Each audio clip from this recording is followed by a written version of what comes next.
For most travelers, a trip to Paris almost always brings to mind the iconic glass pyramid of the Louvre and its world-famous masterpieces.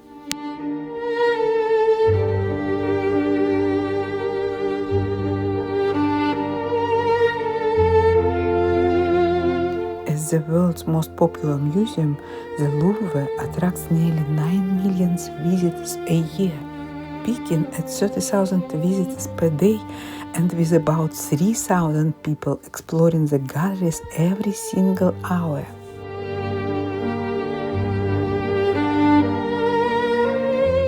Every visitor to the Louvre seeks something for the soul, but sooner or later all paths lead to the Big Three and other great masterpieces.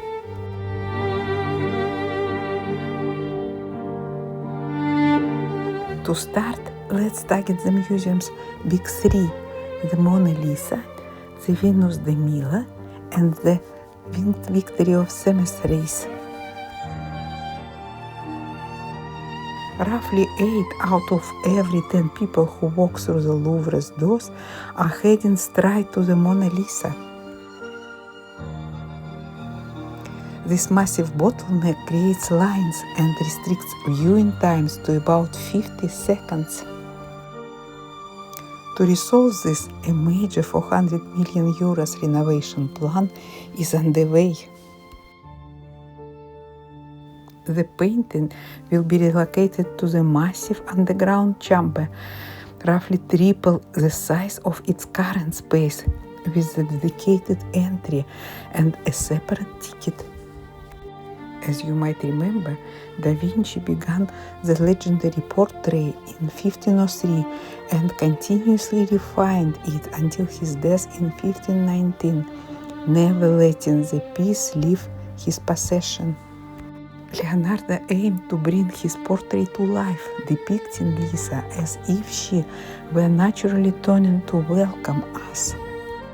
Her upper body is in three-quarter view, but her gently smiling face is frontal. Da Vinci used the painting technique called sfumata, which allowed him to soften the edges of the mouth and bring his model's gentle smile to life. But we are leaving the crowds at the Mona Lisa and heading to the Winged Victory, right to the dramatic narrow staircase where the famous Hellenistic statue stands.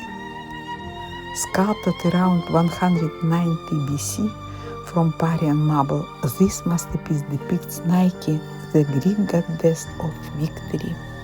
It is generally accepted that the people of Rhodes commissioned the dynamic, windswept sculpture to celebrate a winning sea battle.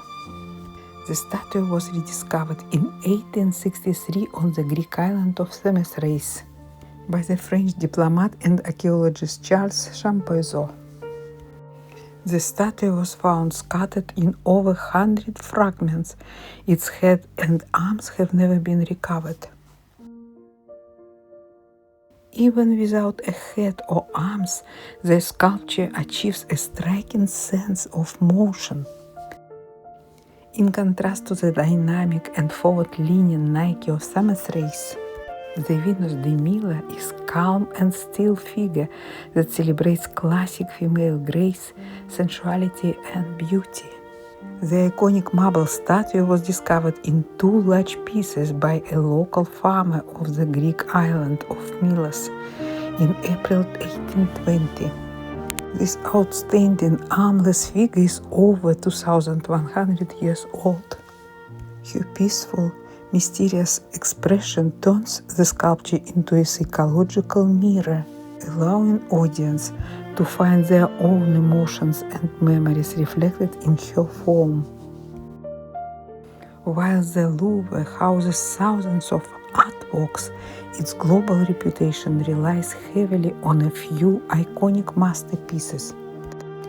Directly opposite the Mona Lisa hangs the Wedding Feast at Cana by Paolo Veronese, one of the most magnificent masterpieces in the world and the museum's largest painting. The Benedictine monks at the monastery of San Giorgio Maggiore in Venice commissioned Veronese in June 1562 to create the massive canvas to fill the back wall of the newly renovated dining hall, where it stayed for over 200 years. The painting was famously removed from Italy by Napoleon's troops in 1797 and brought to Paris. The painting depicts a famous biblical miracle where Jesus turns water into wine, but Veronese has transposed it to a lavish 16th century Venetian celebration, complete with marble colonnades and 130 detailed figures.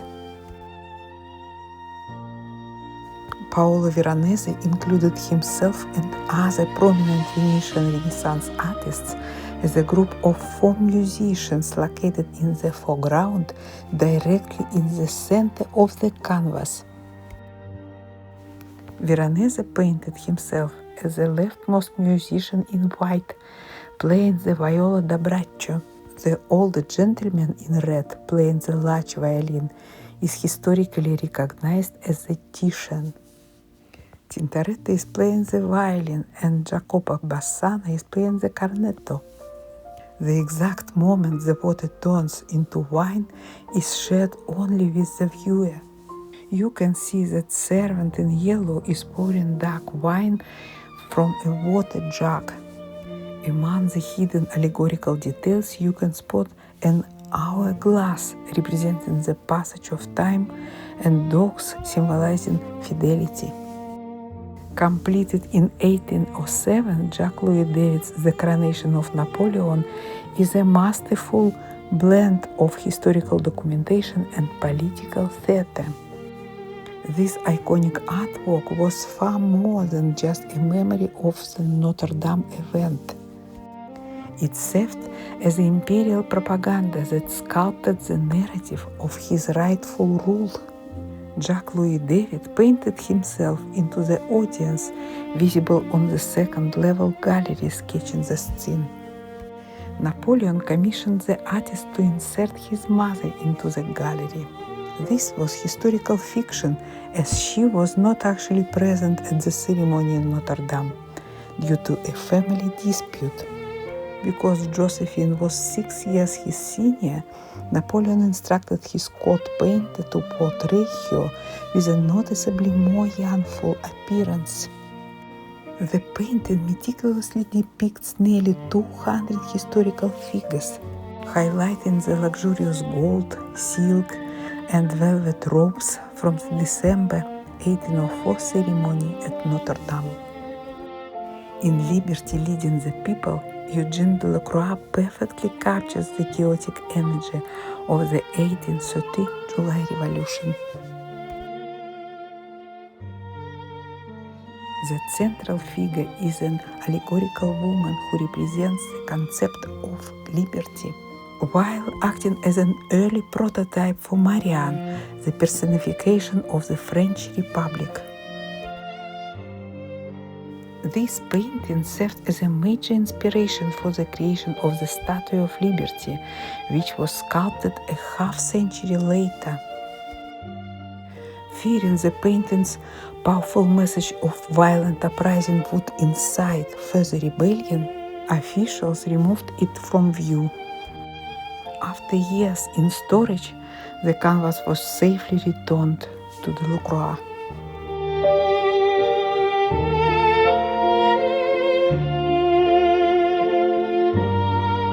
The true story behind Théodore Géricault's The Raft of the Medusa features several shocking elements. After the wreck of the French frigate La Medusa in 1816, only 15 people survived out of the 150 who set out on the makeshift raft.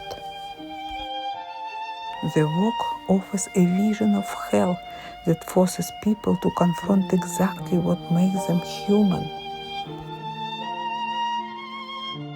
As you can see, Canova sculpted the white marble of Psyche revived by Cupid's kiss, with stunning precision to give a cold stone the illusion of soft, living skin.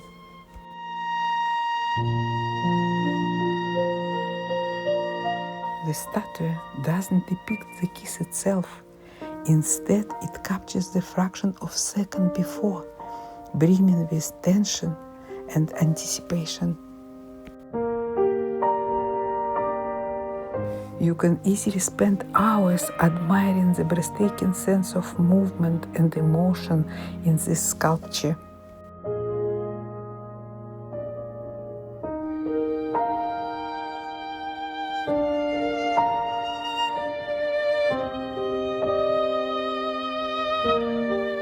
The iconic sleeping Aphrodite is a cross-era composite.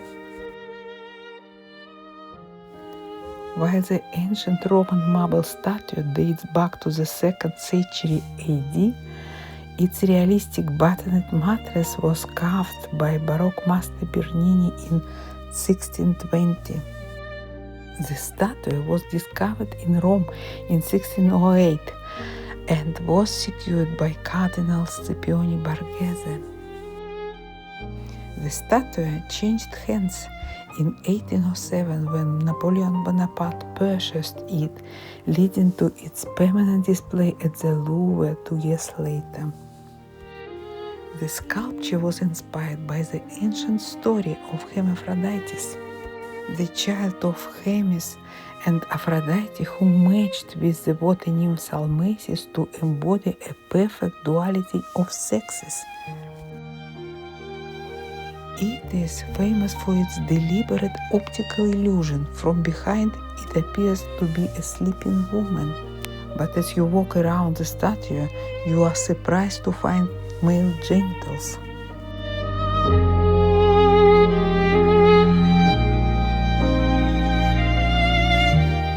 And finally, I would like to shift our focus from idle classical eroticism to dramatic Renaissance struggle, from the peaceful hermaphrodite to the immense psychological and physical turmoil of Michelangelo's slaves. The statues represent two completely different emotional states.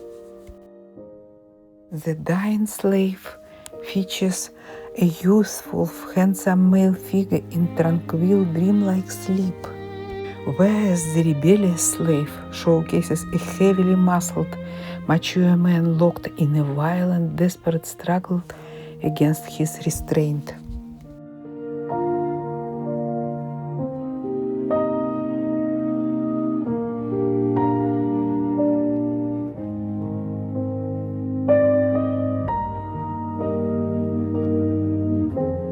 The Louvre holds thousands of breathtaking artworks, and we already know exactly where we are heading next.